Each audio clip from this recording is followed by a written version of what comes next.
باسمك يا الله سبحانك يا لا إله إلا سبحانك سبحانك الغوث الغوث الغوث الغوث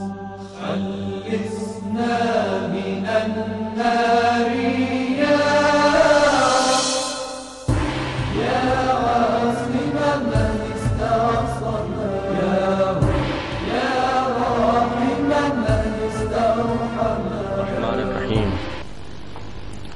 قرآن ایسی کتاب ہے کہ جس میں کسی بھی طرح کے شک و شبہ کی گنجائش نہیں ہے، اور یہ ایسی بات ہے کہ قرآن نے خود کہا ہے ذالک الکتاب لا ریب فیہ،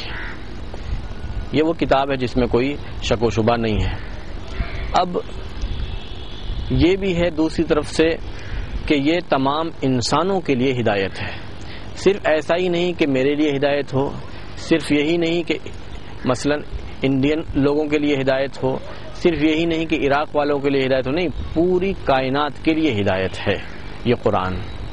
اور عربی زبان میں نازل ہوئی ہے۔ اچھا یہ بھی نہیں ہے کہ صرف اس زمانے کے لیے ہدایت ہو، نہیں، رسول اللہ کے زمانے سے جو وقت شروع ہوا ہے، جو پیریڈ اسٹارٹ ہوا ہے، قیامت تک یہ کتاب ہدایت رہے گی۔ ایسی اہم کتاب اور ایسی صفتوں والی اور ایسی فضیلتوں والی کتاب وہ ہمارے ہاتھوں میں ہے۔ بہت سی دوسری کتابیں بھی اللہ کی طرف سے نازل ہوئی ہیں لوگوں کی اور بندوں کی ہدایت کے لیے۔ قرآن میں ہے صحف مطہرہ کا نام ہے، یعنی مختلف انبیاء کے اوپر کچھ کتابیں نازل ہوئیں، جس میں 4 کتابیں شریعت والی ہیں، توریت، انجیل، زبور۔ اچھا آپ دیکھیے کہ کسی بھی عیسائی سے آپ پوچھ لیجئے کہ آپ کی انجیل ہے وہ ذرا ہم کو دکھا دیجئے، تو وہ لے کے آئے گا ایک خاص انجیل۔ دوسرے فرقے والے سے کہیے کہ انجیل ذرا دکھا دیجئے تو وہ دوسری طرح کی انجیل لے کے آئے گا۔ تیسرے فرقے سے کہیے انجیل ہم کو دیکھیے، ہم کو پڑھنا ہے، دکھائیے ذرا، تو وہ تیسری طرح کی انجیل لے کے آئے گا۔ مختلف انجیلیں اس وقت ہیں کہ جس کے بارے میں کہا جاتا ہے کہ یہ اللہ کی طرف سے نازل ہوئیں، تو یقینی طور سے ایک انسان اور ایک حقیقت پسند انسان یہ نہیں کہہ سکتا کہ یہ انجیل سچی ہے یا وہ انجیل سچی ہے یا وہ اسی طرح سے دوسری کتابیں تو اس کے بعد کی چیزیں ہیں۔ تو آسمانی کتابوں کے سلسلے میں بڑا اختلاف ہے کہ یہ وہی کتاب ہے کہ نہیں کہ جو اللہ کی طرف سے نازل ہوئی تھی، لیکن کتنے شکر کا مقام ہے، کتنے فخر کا مقام ہے کہ ہم مسلمانوں کے درمیان کسی بھی فرقے سے، کسی بھی انسان مسلمان سے اگر کہیں کہ قرآن ہمارے لیے لا دو، ہم کو پڑھنا ہے، تو اگر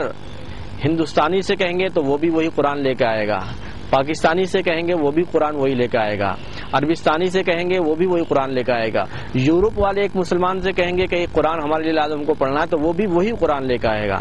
امریکہ والے سے کہیں گے وہ بھی وہی قرآن لے کے آئے گا۔ اور صرف یہی علاقے وائز نہیں بلکہ فرقے کے اعتبار سے بھی، شیعہ سے کہیں گے تو وہ بھی وہی قرآن لے کے آئے گا، سنی سے کہیں گے تو وہ بھی وہی قرآن لے کے آئے گا۔ سنیوں کے اندر بھی، اہل سنت حضرات کے اندر بھی کچھ فرقے ہیں، حنبلی ہیں، شافعی ہیں اور دیوبندی ہیں، یہ سب فرقے ہیں، بریلوی ہیں، لیکن جس کے پاس بھی جائیں گے وہ ایک کتاب لے کے آئے گا۔ تو کتنے بڑے فخر کی بات ہے اور کتنے بڑے شکر کی بات ہے کہ ہمارے درمیان جو ایک کتاب اللہ نے بھیجی تھی ہماری ہدایت کے لیے، انسانوں کی ہدایت کے لیے، رسول اللہ کے بعد سے اب تک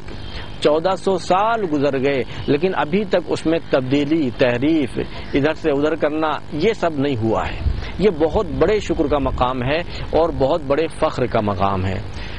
اچھا میں نے 2 لفظ استعمال کیے، ایک شکر اور ایک فخر۔ فخر تو کسی بات پر بھی یوں ہی سیدھا سیدھا کیا جا سکتا ہے، لیکن اگر ہم شکر کرنا چاہیں قرآن کے سلسلے میں اللہ کا کہ پروردگارا تو نے قرآن کو ہماری ہدایت کے لیے نازل کیا، تو ہم شکر ادا کرنا چاہتے ہیں، تو کیا صرف یہ کہہ دینے سے شکر ادا ہو جائے گا؟ اتنی بڑی بات اور اتنی بڑی چیز اور اتنے اہم یہ فضیلت کہ جو ہمارے درمیان اللہ کی کتاب موجود ہے، کیا اسی طرح سے اس کا شکر ہو جائے گا؟ نہیں، ایسا نہیں ہو سکتا۔ شکر ہوگا جب ہم اس ہدایت پر عمل کریں، اس ہدایت کو سمجھیں، اس ہدایت کی کتاب کو اپنی زندگی میں اتاریں، اس کے رنگ ہماری زندگی میں نظر آئیں، تب ہمارے لیے یہ کہا جائے گا کہ انہوں نے شکر ادا کیا ہے۔ تو اب قرآن قیامت تک کے لیے ہے، قرآن تمام لوگوں کے لیے ہے، قرآن صرف علماء کے لیے ہدایت نہیں ہے، عام لوگوں کے لیے ہدایت ہے۔ اور قرآن کی مشہور آیت ہے ھذا بیان للناس، یہ بیان ہے لوگوں کے لیے، ناس یعنی عام لوگ کے لیے۔ صرف یہ بیان اور ہدایت علماء کے لیے نہیں ہے، صرف مثلا ڈاکٹروں کے لیے نہیں ہے، صرف انجینئروں کے لیے نہیں ہے مثلا، بلکہ تمام لوگوں کے لیے ہے۔ تو اگر یہ قرآن ہدایت ہے، قرآن آئی ہے یہ کتاب اللہ کی طرف سے تمام لوگوں کے لیے، تو کیا یہ ہم کہہ سکتے ہیں کہ ان کو سمجھنے کے لیے صرف علماء کافی ہیں، علماء سمجھنے بس کافی رہے گا یہی؟ نہیں، ایسا نہیں ہے۔ ہر مسلمان کو، ہر وہ انسان، ہر وہ بندہ، خدا کا خالص بندہ کہ جو اس بات کا اقرار کرتا ہے کہ میں مسلمان ہوں، اس بات کا اعتراف کرتا ہے کہ قرآن میری ہدایت کے لیے نازل ہوئی ہے، اس کے لیے ضروری ہے اور اس کا فرض ہے کہ قرآن کو سمجھنے کی کوشش کرے۔ اب تک قرآن کو سمجھنے کے لیے بہت سے طریقے اختیار کیے گئے ہیں، بہت سے طریقے، لیکن تجربے کے بعد اور مختلف کامیابیوں اور ناکامیوں اور مختلف مرحلوں، مختلف منزلوں اور مختلف زینوں کو طے کرنے کے بعد ایک منزل پر جب ہم لوگ اور بہت سے لوگ پہنچے ہیں، وہ اس طرح سے ہے کہ قرآن کو سمجھنے کے لیے، قرآن فہمی کے لیے، قرآن کے پیغام کو اپنے دل میں اتارنے کے لیے کہ ایسا نہ ہو کہ ہم کو لفظ لفظ پر عالم کی ضرورت پڑے، ہم کو لفظ لفظ پر کسی ایسے شخص کی ضرورت پڑے کہ جو عربی جانتا ہو۔ نہیں، ہم کچھ ایسی چیزیں، کچھ ایسی آیتیں قرآن کی کہ جو قرآن میں زیادہ استعمال ہوئی ہیں، ہم کو تمام لوگوں کو ان کو جاننا چاہیے، پہچاننا چاہیے، سمجھنا چاہیے۔ ہمارے سامنے ایک ایسا کورس اور ایک ایسا سلسلہ موجود ہے کہ جس کو پڑھنے کے بعد ایک عام انسان کہ جو تھوڑا سا مسلمان اور اسلامیات سے واقف ہو، وہ قرآن کے 86%